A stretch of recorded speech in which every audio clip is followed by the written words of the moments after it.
hemos ingresado para el primer examen y el tema 4 y 5 es para este segundo examen. El tema 4 es la historia de Bolivia y el tema 5 es la historia de Santa Cruz, ¿ya? Yo sé que hay en otras materias que tienen hasta un tema 6, pero en historia solamente hay hasta el tema 5, por si acaso, ¿ya?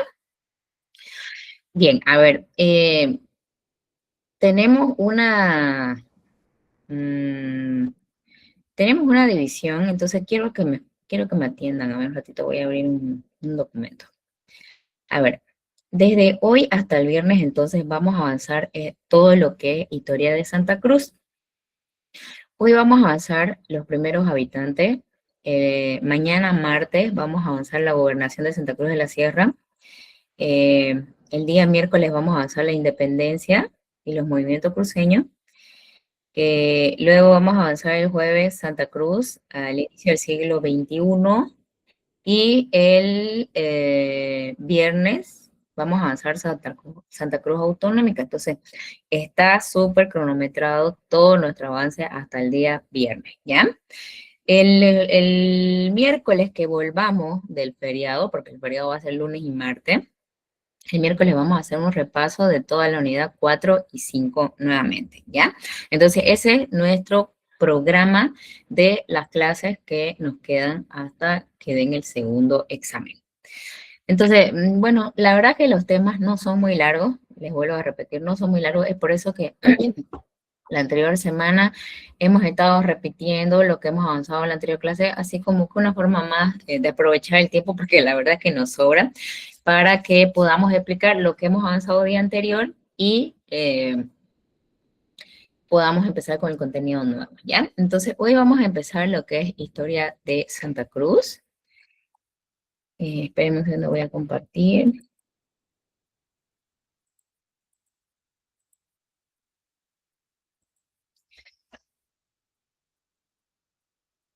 Y miren que hoy solamente creo que son a lo máximo 8 diapositivas. Es muy cortito, ¿no? Porque hoy solamente tenemos que ver lo que es los primeros habitantes de Santa Cruz, ¿ya?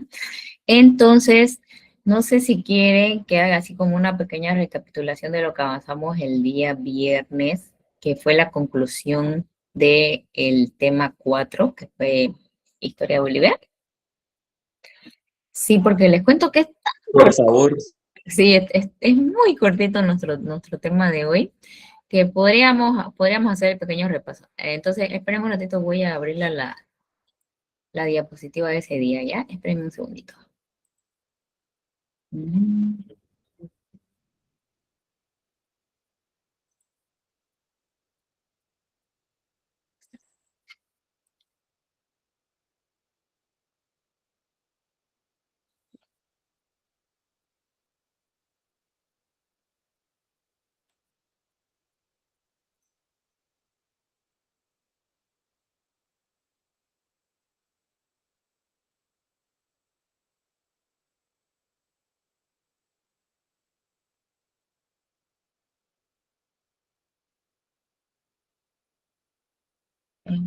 Esperen un segundito, por favor.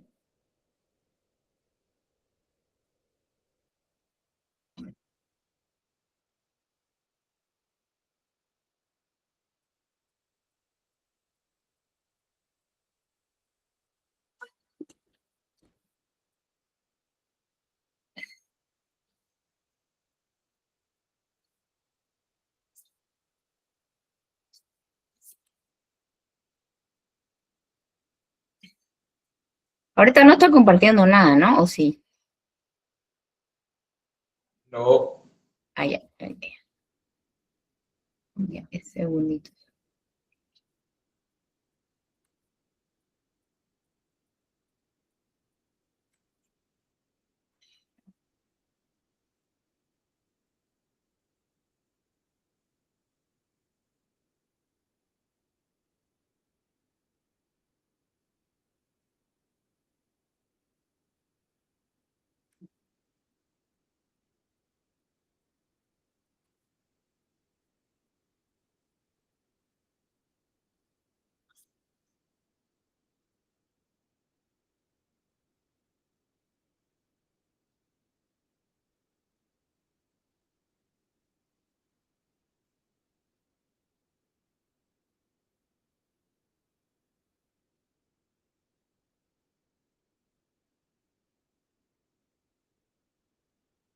Ya.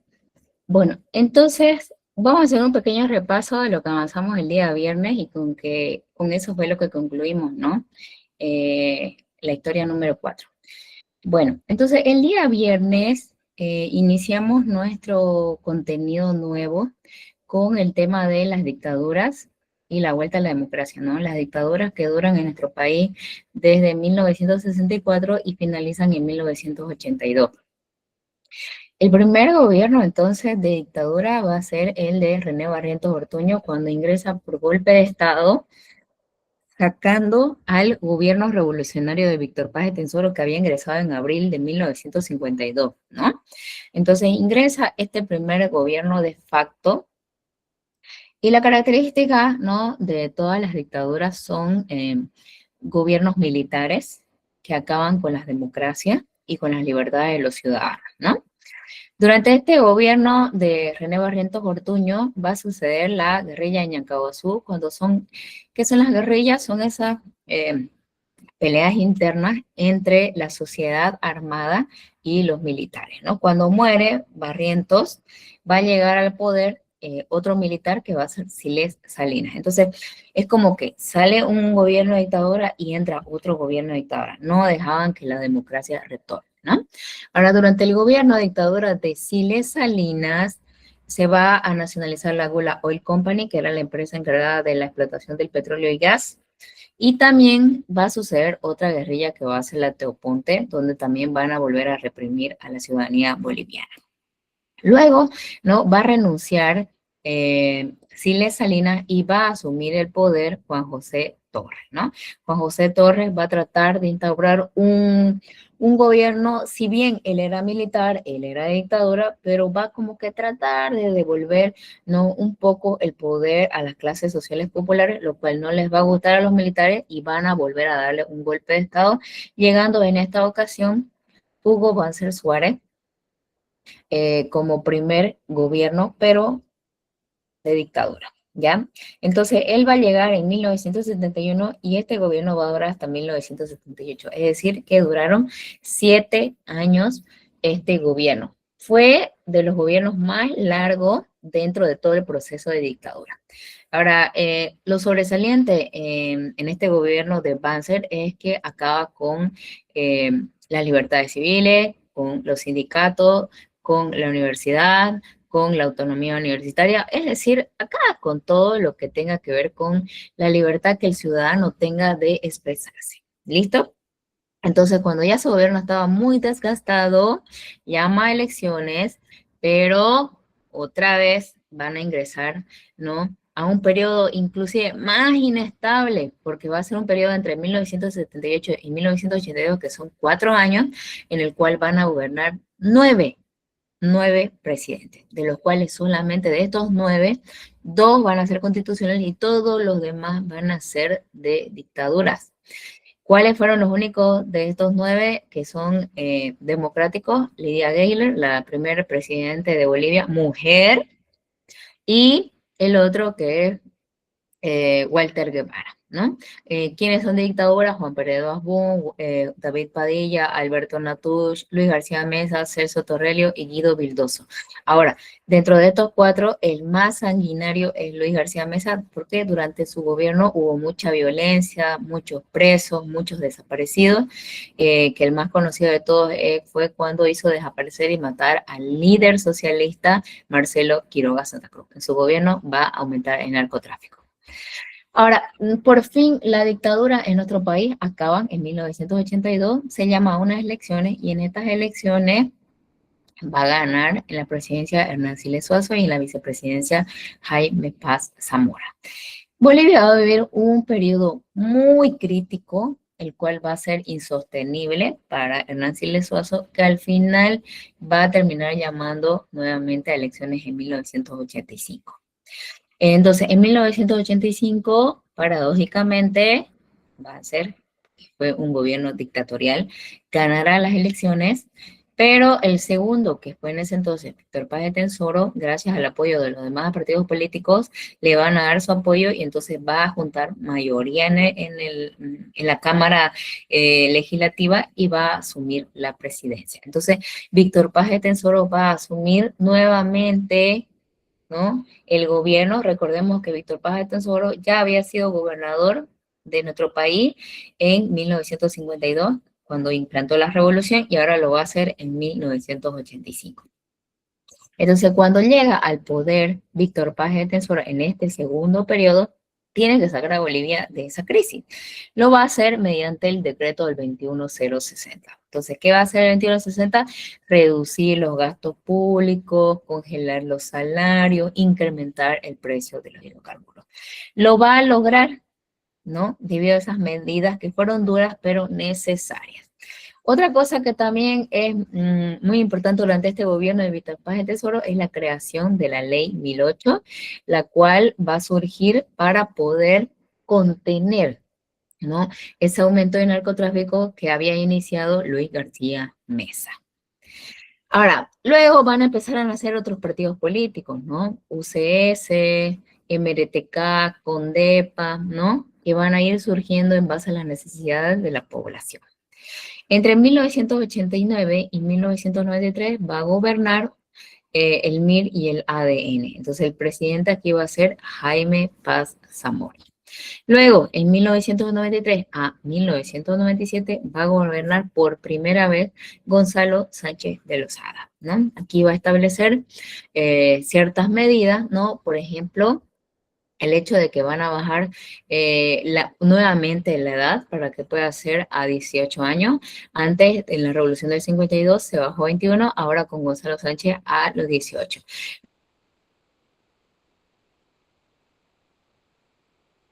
Los mandan a dictar leyes importantes como la capitalización, ¿no? Es decir, que las empresas bolivianas van a pasar a manos de extranjeros o empresas privadas, como YPFB, Entel, LAB, ENDE.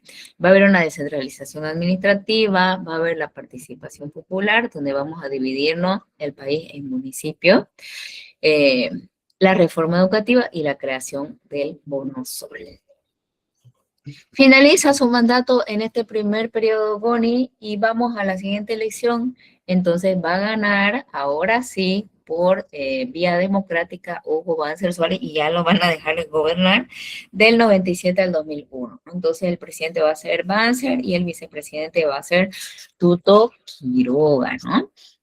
Lamentablemente, Hugo Banzer Suárez va a enfermar muy gravemente de cáncer, que un tiempo después va a morir, y entonces va a asumir la presidencia Jorge Tuto Quiroga, ¿no?, hasta completar el mandato. Luego, vamos al siguiente periodo, va a ser el 2002, cuando gana las elecciones Gonzalo Sánchez de Lozada, segunda vez que va a gobernar, ¿no?, porque en la primera ya lo hizo junto con Víctor Hugo Cárdenas, ahora lo va a hacer junto con Carlos Mesa Gisbert, ¿no? En este periodo de gobernancia, Gonzalo Sánchez de Lozada va a afrontar dos guerras, la guerra del agua y la guerra del gas. Entonces, la guerra del agua es cuando le suben el precio al servicio básico del agua en Cochabamba, que este estaba siendo manejado por una empresa extranjera, ¿no? Una empresa extranjera española. Lo cual va a crear movilizaciones en contra del gobierno para pedir que sea eliminada esta empresa y más bien el agua sea administrada por Cochabambino, lo cual al final le van a ganar esa batalla a Goni, porque finalmente Cochabamba ya no tiene una cooperativa nacional. La segunda guerra va a ser la guerra del gas, que va a ser en octubre del 2003, también llamada Octubre Negro, ¿no? Que es cuando Gonzalo Sánchez de Lozada, ¿no?, pretende vender el gas a Estados Unidos, pero lo va a hacer vía Chile, ¿no? Entonces eso va a hacer reaccionar sobre todo a los movimientos indígenas del Alto, que van a iniciar unas movilizaciones porque no van a permitir que este recurso natural de los bolivianos sea vendido primero a Estados Unidos y segundo vía Chile, que ya sabemos que hasta ese momento todavía teníamos un asunto pendiente por nosotros, que era las consecuencias de la Guerra del Pacífico, ¿no?, haber perdido nuestro mar. Entonces va a haber una movilización que luego se va a extender a diferentes departamentos en apoyo a los alteños. ¿Por qué? Porque el gobierno va a empezar a reprimir, pero muy durísimo, ¿no? Los militares van a empezar a matar a los movilizadores. Ah, lo más sensible fue que murieron muchos niños por las balas perdidas, ¿no? Entonces, finalmente le van a exigir a Gonzalo Sánchez de Lozada su renuncia. En su momento, ¿no? El vicepresidente Carlos Mesa se desmarca de su gobierno porque no va a estar de acuerdo con la represión y la muerte que él está generando. Se va a desmarcar él, ¿no? O sea, como que se va a alejar, no te voy a dar mi apoyo. Entonces, cuando ya Gonzalo Sánchez Lozada se dio cuenta que no tenía el apoyo ni de su vicepresidente, va a decidir renunciar, ¿no? Entonces renuncia y obviamente por constitucionalidad asume el poder el vicepresidente, que era Carlos Mesa, ¿no? Ahora, en este contexto va a entrar, ¿no? Santa Cruz de la Sierra. ¿Por qué? Porque Santa Cruz de la Sierra va a mirar, pues, ¿no? Todo lo que está pasando a su alrededor, estas movilizaciones en Cochabamba, las movilizaciones en el Alto, ¿no? Y entonces va a sacar a la palestra el tema de la reivindicación de la autonomía. ¿Por qué Santa Cruz va a pedir autonomía? No solamente para ella, sino para el resto de los departamentos, porque dirá, ¿no? Todas estas cosas que suceden en estas crisis departamentales son porque vivimos bajo un sistema centralista donde el gobierno decide sin consultar a los departamentos. Por lo tanto, plantea que cada departamento sea autónomo de decidir, ¿no? Sobre sus propias situaciones para que no ocurran estas matanzas, represiones y demás. Entonces, le va a exigir a Carlos Mesa que realice un referéndum autonómico, lo cual lo va a avalar recolectando 500.000 firmas, ¿no? Entonces, Mesa va a sentir la presión de este pedido autonómico de Santa Cruz, pero además de esos alteños que le decían, queremos una nueva ley de hidrocarburos para que no vuelva a ocurrir eso de que quieran vender nuestro gas cuando quieran. Por lo tanto, Carlos Mesa se va a sentir muy presionado y va a renunciar en 2005, ¿no? Entonces, en 2005 faltaba todavía un tantito para que acabe, ¿no? Su presidencia. Eh, entonces va a asumir el cargo Rodríguez Belcé, ¿no? Entonces ya sabemos que tenía que asumir Orlando Vaca Díez, pero Orlando Vaca Díez, como era un diputado cruceño, no lo van a dejar asumir las movilizaciones paseños, ¿no? Y va a asumir al final Rodríguez Belcé como un presidente de transición.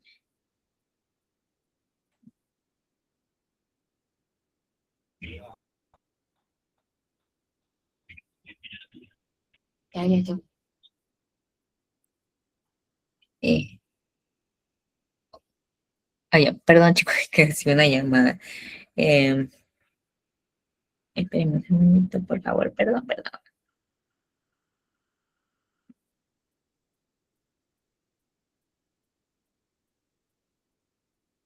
Un ratito, por favor.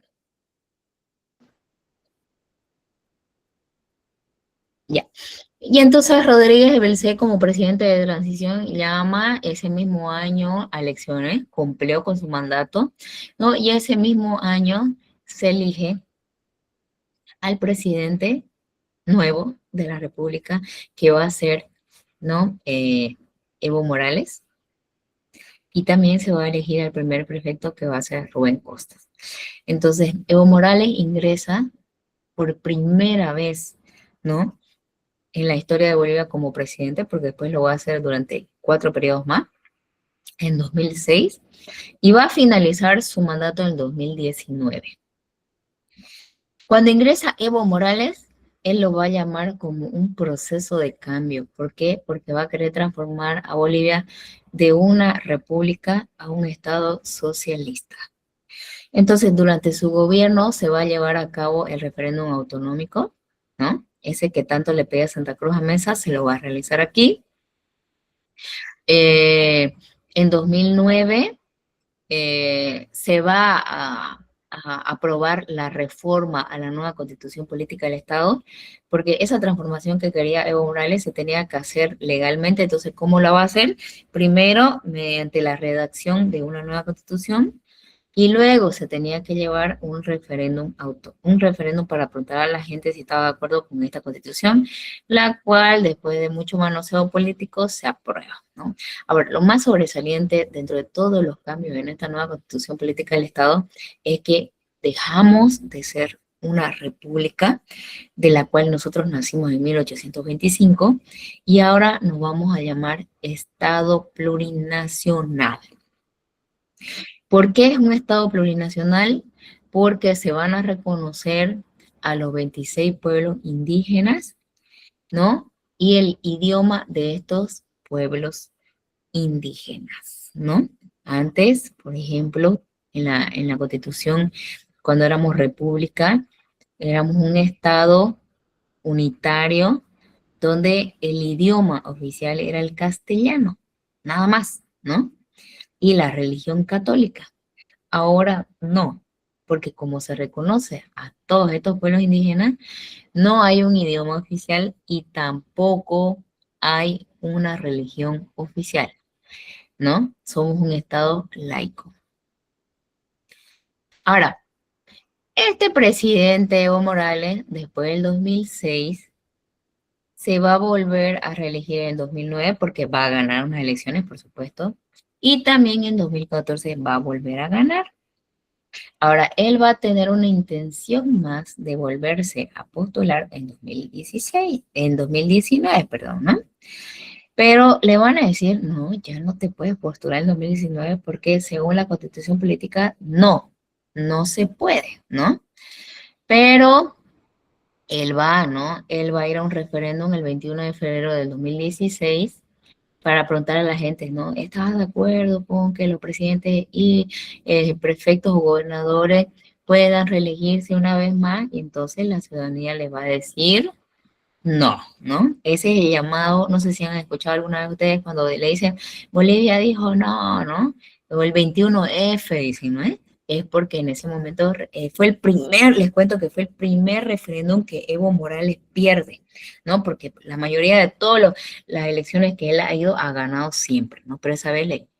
Pero como Evo no se iba a quitar esas ganas de ir a una elección en el 2019, va a avalar su reelección yéndose al Tribunal Constitucional. ¿Y qué va a decir el Tribunal Constitucional? El Tribunal Constitucional le va a decir, puede volver a ir a una elección porque, entre comillas, es un derecho humano que los ciudadanos tengan para participar en una elección.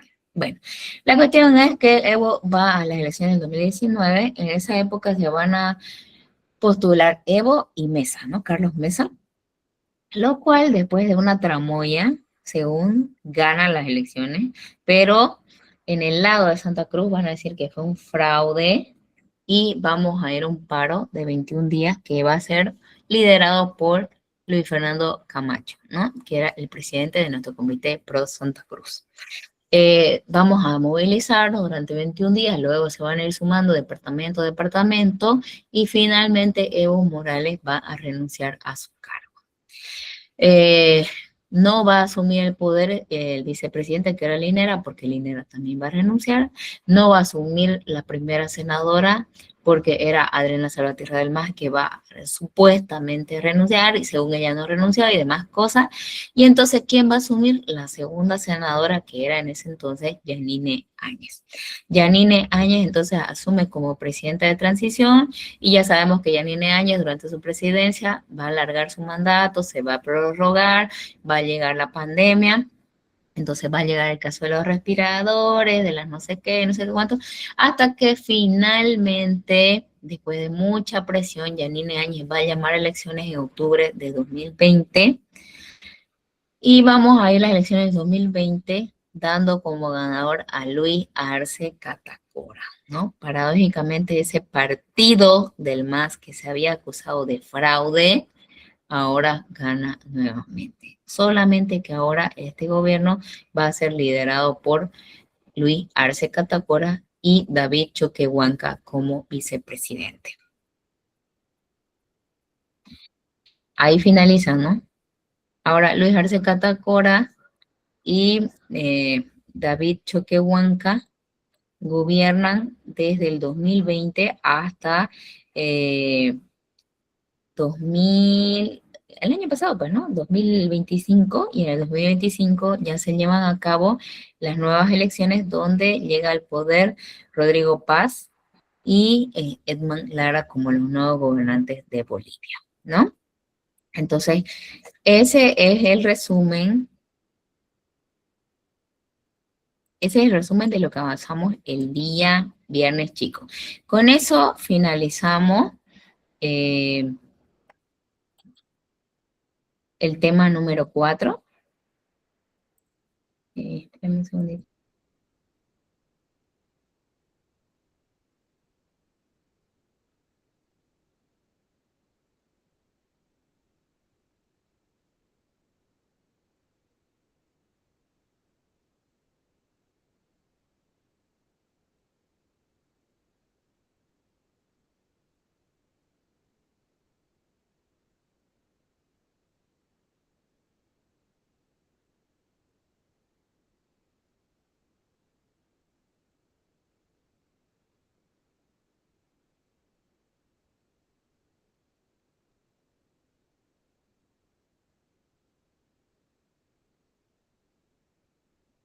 Perdón, chicos, por estar cambiando de diapositiva me salí. Mil perdones. Perdón. Hola, puedo volver a hacer. Ya puedo compartir, ¿no? A ver si.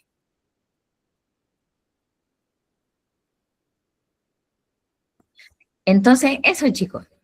Eso fue entonces lo que avanzamos el día viernes. Con eso concluimos el tema número 4.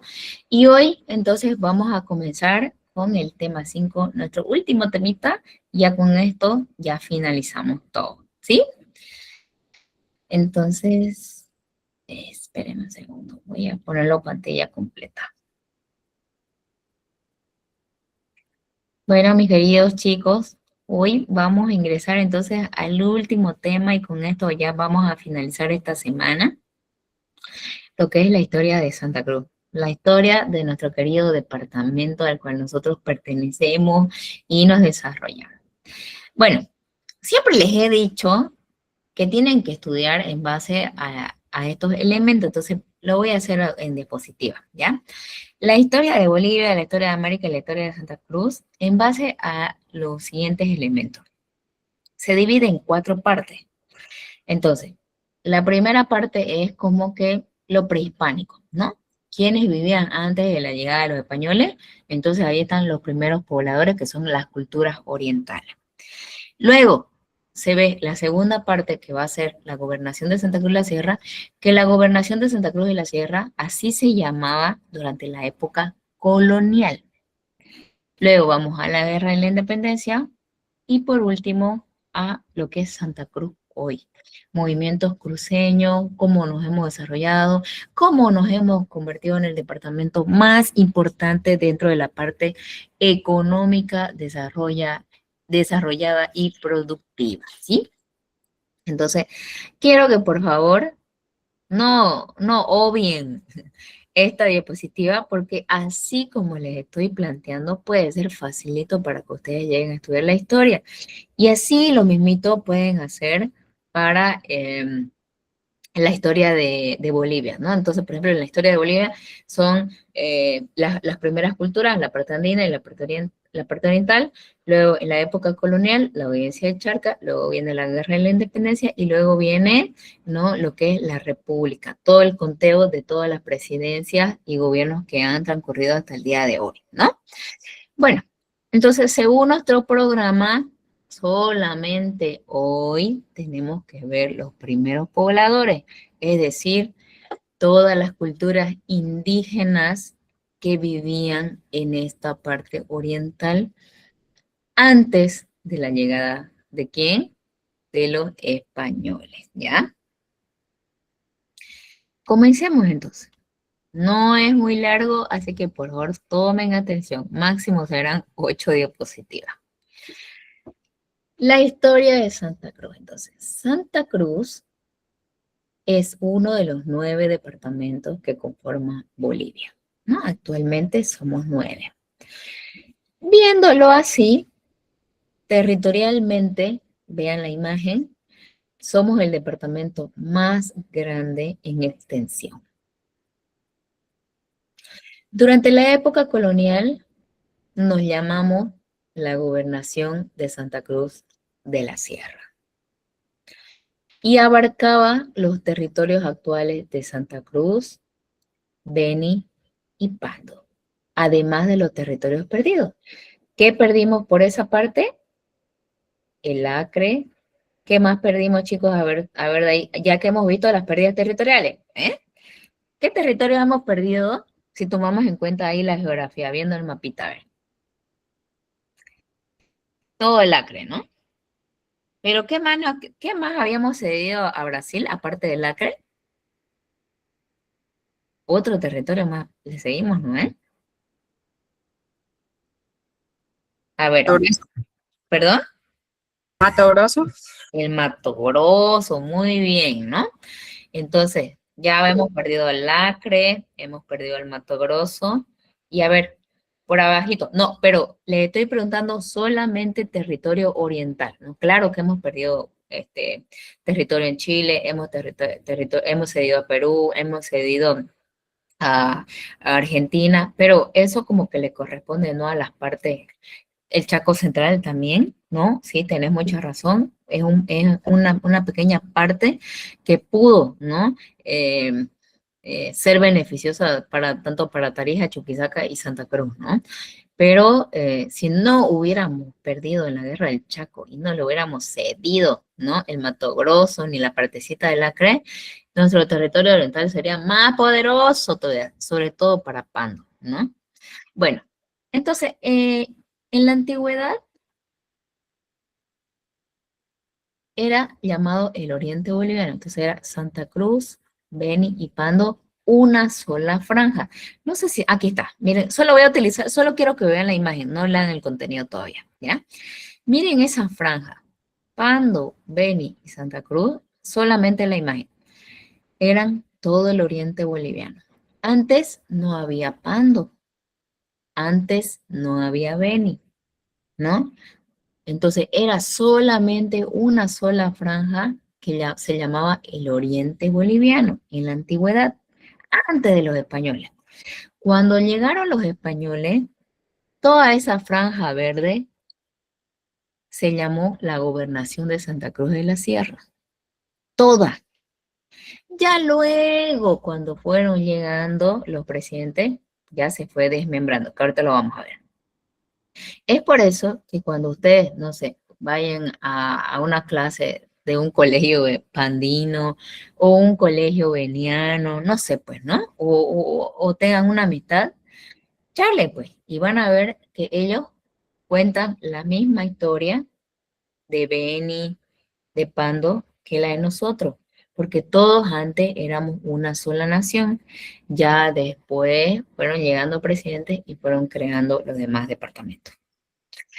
En la actualidad nos llaman el Oriente Boliviano, ¿no? Nos llaman el Oriente Boliviano, nos llaman la parte llana de Bolivia, ¿no? La parte amazónica de Bolivia, ¿no? Así tenemos los distintos nombres. Entonces, la historia de Santa Cruz es también la del Oriente Boliviano, lo que les acabo de decir. Hasta la segunda mitad del siglo XIX éramos una sola franja, o sea, Santa Cruz. Éramos grandísimos nosotros, Santa Cruz. Hasta que llega el presidente Vallevián. En 1842 va a desmembrar esta franja oriental y va a crear el departamento del Beni. Entonces, no sé si se ve mi clic, se ve el clic, ¿no? Entonces va a llegar Vallevián y va a desmembrar, así como que la mitad, ¿no? Santa Cruz y Beni, ¿no? Entonces, Santa Cruz se va a quedar con su territorio hasta el día de hoy. Y Beni va a ser hasta acá, hasta Pando. Era Beni grandísimo, ¿no? Pero resulta ser que años más tarde, ¿no? Aquí mi diapositiva, por favor, no es una, esto aquí me olvidé de darle un espacio, pero es 1938. Pero resulta ser que va a llegar el gobierno de Germán Bush y va a decidir partir este territorio grandísimo del Beni, ¿no? El 24 de septiembre de 1938, creando el departamento de Pando, ¿no? Sobre todo, ¿saben por qué realizó este desmembramiento a Beni? Porque quería sentar soberanía acá, ¿no? Ya que al ser un departamento tan grande, estaba muy desprotegido para la frontera que tenía con Brasil, que la verdad sirvió de poco porque unos añitos más tarde nos los van a quitar, ¿no? Nos los van a quitar cuando afrontamos la guerra del Acre. Entonces, ya saben, al inicio todos éramos el oriente boliviano y cuando llega la época colonial vamos a pasar a llamarnos la gobernación de Santa Cruz, toda la franja verde. Luego viene en 1842 el presidente Vallevián y va a partir, ¿no? Esto y va a crear Santa Cruz y Beni. Bueno, en realidad Beni, ¿no? Ahora, Beni era grande, y luego, por sentar soberanía en el país, va a llegar Bush y va a partir Beni y va a crear otro departamento que se va a llamar Pando en 1938, el 24 de septiembre. Es decir, el 24 de septiembre nosotros festejamos eh, la independencia de Santa Cruz, pero Pando festeja su creación como departamento. Listo. Ahora, pasemos entonces a la primera etapa del conteo de esta historia de Santa Cruz. Se llama los primeros habitantes. Eran quienes vivían antes de que lleguen esos españoles, antes de que sea Santa Cruz, ¿no? Porque antes no se llamaba Pello, ¿no? Ellos solo eran pequeñas culturas establecidas en este territorio.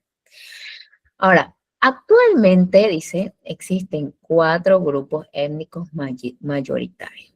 En la actualidad existen hartísimas culturas en la parte oriental. ¿Y saben qué?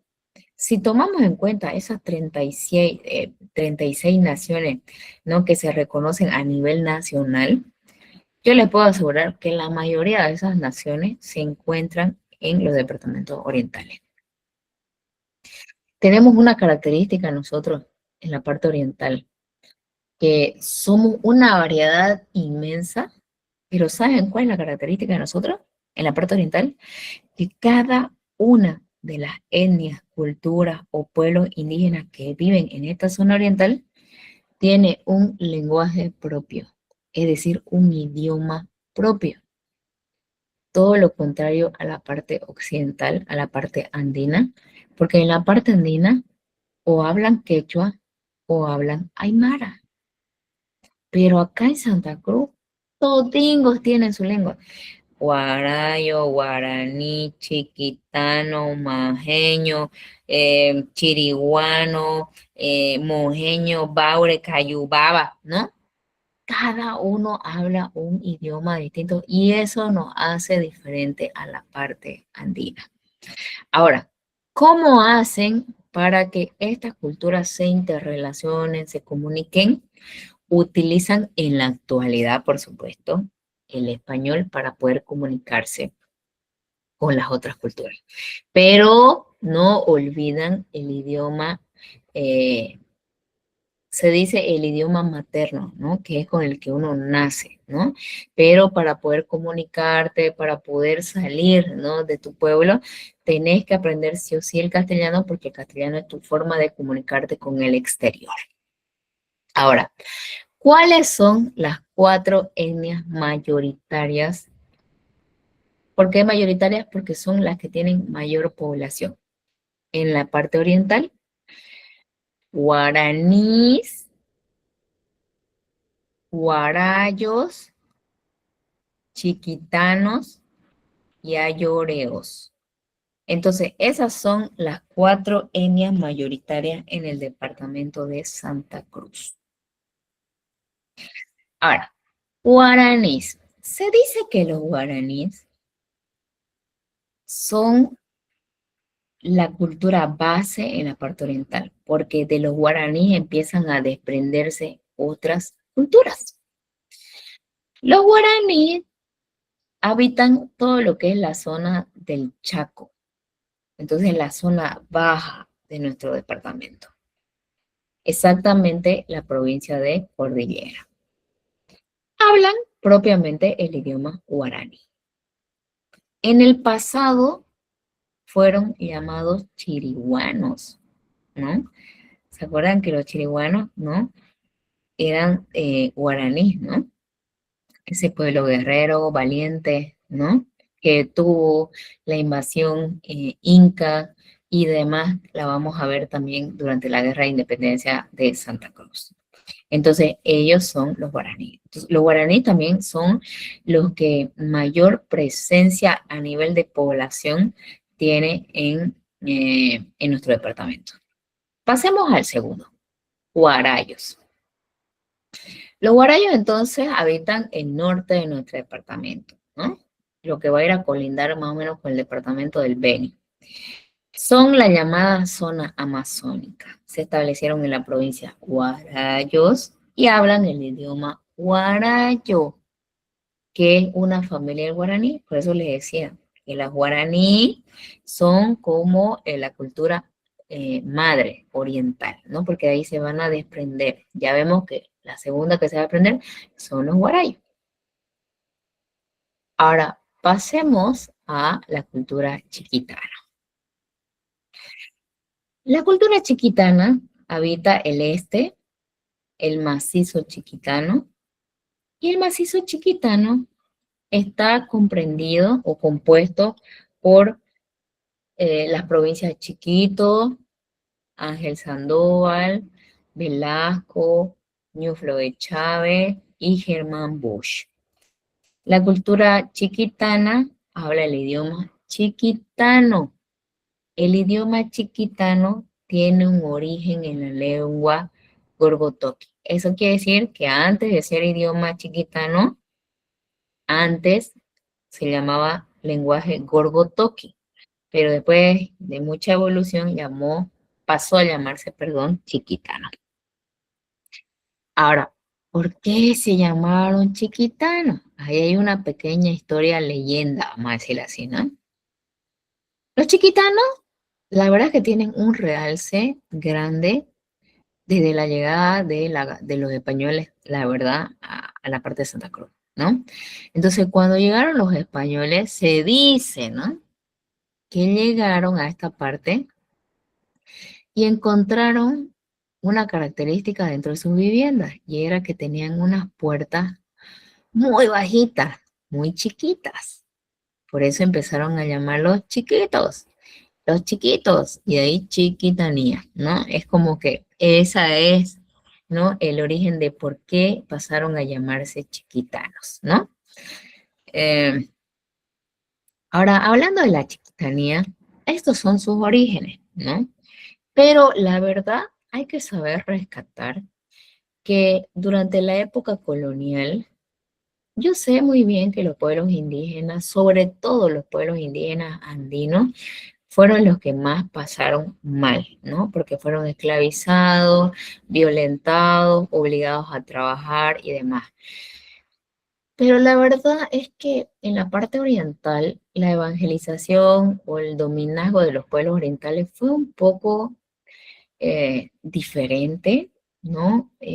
La verdad es que aquí tuvieron otro tipo de trato y los chiquitanos fueron los que más, no vamos a decir privilegios, ¿no? Pero fueron los que más eh, lograron desarrollar lo que los jesuitas, que los jesuitas llegaron con los españoles, les llegaron a enseñar, ¿no?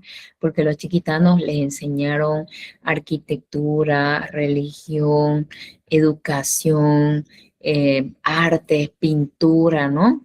Que al día de hoy se ve reflejada en la arquitectura que nosotros llegamos a visitar, ¿no? Creo que la mayoría de nosotros hemos ido para los feriados, para lo que sea, ¿no? Nos gusta viajar a la Chiquitanía, San José de Chiquitos, Concepción, San Rafael, San Miguel, y que sobresale, lo que siempre va a sobresalir es que llegas a la plaza y te encontrás con esos templos imponentes, ¿no?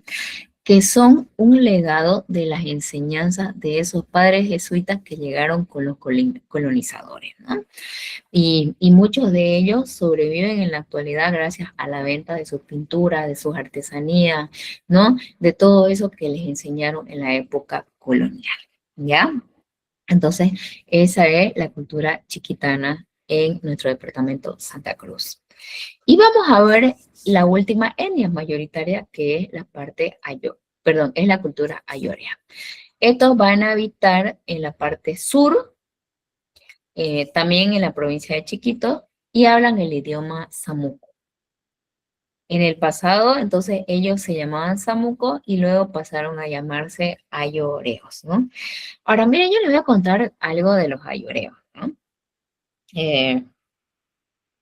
La verdad que la cultura ayorea, en la actualidad nosotros la conocemos como esa cultura que le gusta salir en las épocas de Navidad, ¿no? Y no sé si han visto que justo en la época de Navidad ellos salen a las rotondas, algunos venden sus pequeñas artesanías, otros piden alguna limosna y dinero, y la verdad es que nos da pena, ¿no? Nos da pena, decimos, ¿por qué esta cultura no sobresale, por ejemplo, como una cultura chiquitana, como los guaraníes, ¿no? Que tienen pueblos, que tienen ciudades, ¿no? Que tienen templos, todo, pero estos ayoreos no sobresalen casi en nada en tener un pueblo establecido o en tener un templo, nada, ¿no? Ahora yo les voy a explicar por qué. Bueno, les cuento que la cultura ayorea tiene una cosmovisión totalmente diferente a lo que nosotros pensamos. A nosotros nos da pena que no tengan vestimenta, que no tengan casas, que no tengan trabajo, que no tengan ni siquiera un pueblo, ¿no? Donde uno pueda ir, porque ustedes alguna vez han ido acaso, alguna vez, así como cuando van a Concepción, Chiquito, San Rafael, lo que sea, ¿alguna vez han ido a un lugar de los ayoreos? No, a ver, ahora yo les voy a explicar por qué. Los ayoreos tienen una cosmovisión y es del respeto a la madre tierra. Ellos creen que están transitando, ¿no? En esta tierra prestada por la vida. Entonces, ellos no van a transformar la tierra, porque es un lugar prestado para ellos. La cuidan y no la van a transformar nunca. Debido a eso, ellos nunca van a encontrar, ¿no? Una ciudad, un templo, como les vuelvo a decir. Tienen una cosmovisión de no alterar la naturaleza y respetar el lugar donde viven. Entonces,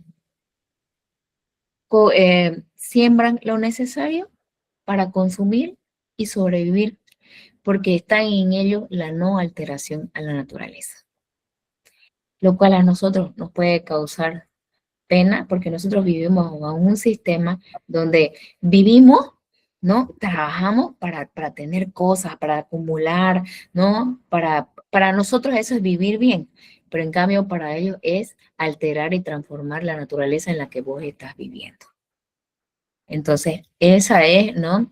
Parte de la explicación de por qué los ayoreos a través del tiempo no han logrado desarrollarse, ¿no?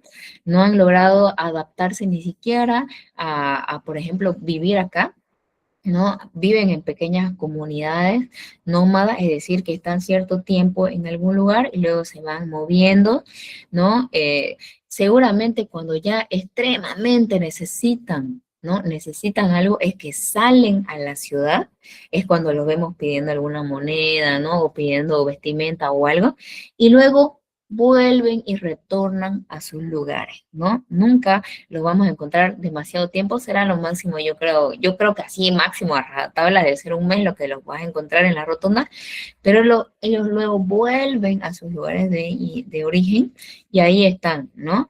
En la vivencia que ellos tienen, ¿no? Entonces, esa es la explicación de los ayoreos. Ahora, pasemos a lo siguiente.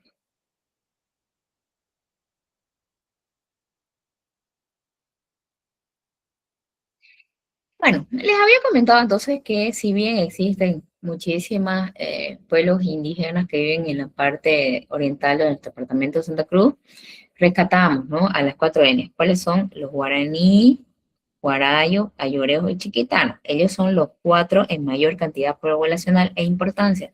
Pero podemos rescatar a otros grupitos. Por ejemplo, a los pausernas, a los bororó, los sirionó y los yuracarés. A ver, los pausernas son los que viven en las orillas del río Pauserna y hablan guaraní, ¿no? Entonces, aquí la cultura guaraní tiene una presencia importantísima, ¿no? El siguiente grupo son los bororó, que habitan en el río Itenes. Luego están los sirionó, que viven en la parte de la provincia de Guarayos. Y los yuracarés, que viven en la provincia de Ichil. Son pequeñas, pero también sientan, ¿no? Presencia en nuestro departamento oriental. Y listo. Ya no puedo avanzar esto porque ya esto nos corresponde al día de mañana, ¿no? Entonces, a ver, vamos a hacer así como que el pequeño spoiler, ya saben, ¿no? Entonces, el día de mañana, según esto que les he dicho, el día de mañana, entonces nos toca la gobernación de Santa Cruz de la Sierra. Entonces, el día de mañana vamos a ver, ¿no? Cuando llegan los españoles a nuestro territorio y van a establecer la gobernación de Santa Cruz de la Sierra. Mañana vamos a ver el tema de las fundaciones, las traslaciones, que son importantísimas, las 3 traslaciones que sufrió nuestra gobernación, qué ciudades se crearon, cómo era la vivencia, qué había, de qué vivía, qué limitaciones tenía nuestra gobernación de Santa Cruz de la Sierra. Y algo que les quiero explicar. Santa Cruz de la Sierra, el territorio oriental, no formaba parte de la audiencia de Charcas. ¿Sí? La época colonial, Bolivia era la audiencia de Charcas, pero Santa Cruz no formaba parte de esa audiencia de Charcas. Santa Cruz era una gobernación independiente que pertenecía al Virreinato de La Plata, Buenos Aires. La audiencia de Charcas pertenecía al Virreinato del Perú, ¿no? Cuando recién vamos a pasar a formar parte del territorio boliviano, cuando termine la guerra de la independencia y decidamos formar parte de esta república. ¿Sí? Entonces, eso nomás para que te quiten ese datito, ¿ya? Bueno, chicos, a ver, vamos a abrir el chat. ¿Ha habido alguna pregunta o nada? A ver, voy a recién entrar. Nah. A ver, ¿qué preguntas tienen, chicos? A ver, comentarios, preguntas. Algo que quieran acotar. Ya saben. Para el día de mañana, entonces, repasen un poco acerca de la fundación. La fundación de Santa Cruz y la fundación de San Lorenzo, ¿no? Los ayoreos no trabajan, esperan. Sí, la verdad que sí, los ayoreos no trabajan. Pero miren, chicos, quiero que abran su mente. ¿Ya? Abran su mente. Porque no todos pensamos de la misma manera. Uno lo ve como así, sin saber su realidad. Uno no dice, pobrecito, o, ay, qué flojo, no trabajan, ¿no? Pero es que ellos han tenido esa cosmovisión desde niños, desde años atrás, así siempre han pensado.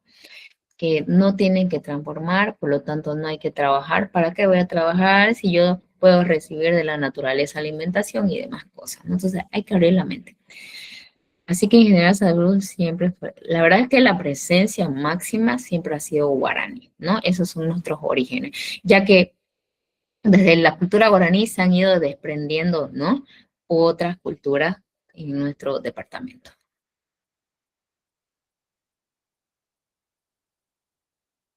Sí, son nómadas porque están de un territorio a otro, ¿no?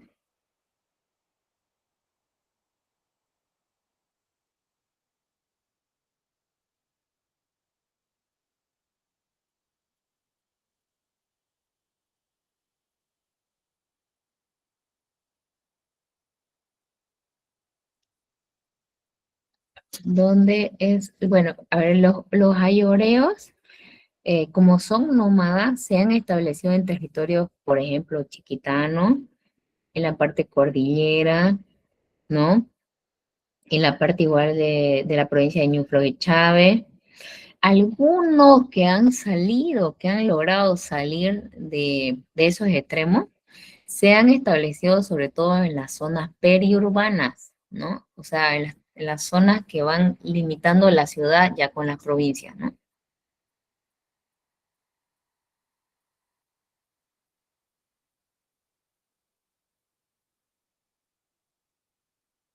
¿La última parte es de los Pauserna o cuál? De los cuál. Allá. Bueno, les comentaba entonces que si bien, ¿no?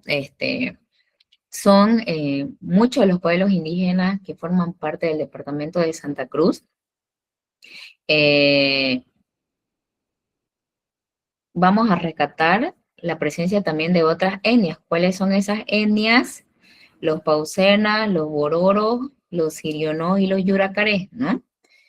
Que estos también hay presencia, pero no se puede comparar con la presencia que tienen, por ejemplo, los guaraní, los guarayos, los ayoreos y los chiquitanos, porque esos cuatro que acabo de nombrar, guaraní, ayoreo, guarayo y chiquitano, son las cuatro etnias más importantes del departamento de Santa Cruz.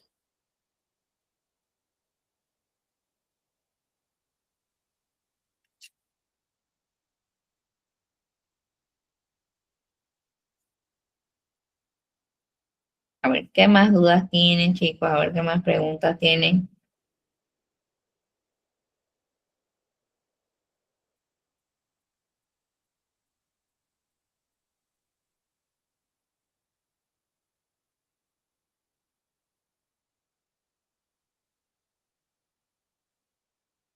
Todo claro, sí.